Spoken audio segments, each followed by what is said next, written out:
महबूब नेता आदरणीय राहुल गांधी जी और आदरणीय अखिलेश यादव जी का आगमन मंच पे हो चुका है।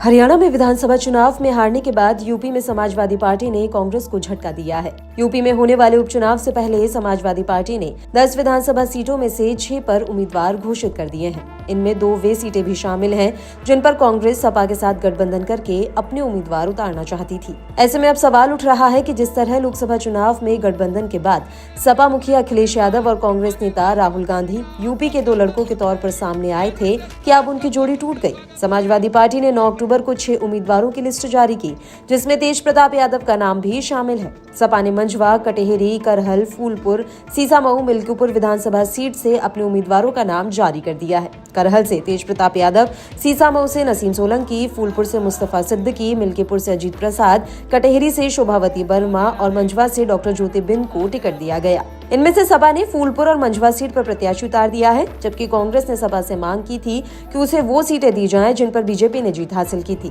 हालांकि कांग्रेस की ये मांग न मानकर सपा और अखिलेश ने सहयोगी दल को संदेश देने की कोशिश की है। जानकारी के मुताबिक बाकी की 4 सीटों पर भी पार्टी जल्द फैसला ले सकती है।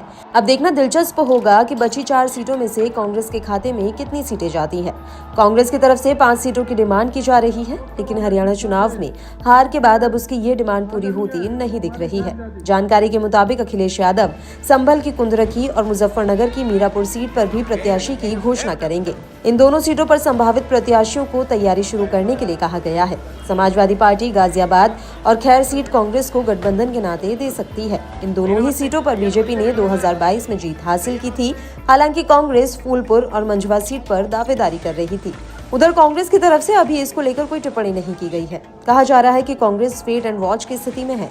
2024 के लोकसभा चुनाव में भी सपा ने कांग्रेस को पहले कम सीटें देने की घोषणा की थी, लेकिन बाद में अखिलेश 17 सीटें देने को तैयार हो गए थे। कांग्रेस अब बड़े स्तर पर इस विवाद को सुलझाने का प्रयास कर सकती है। यूपी में 2024 में इंडिया गठबंधन सबसे ज्यादा सफल रहा था। एक सवाल ये भी है कि उपचुनाव में कांग्रेस को कॉन्फिडेंस में लिए बिना अखिलेश यादव ने उम्मीदवारों के नाम की घोषणा क्यों की।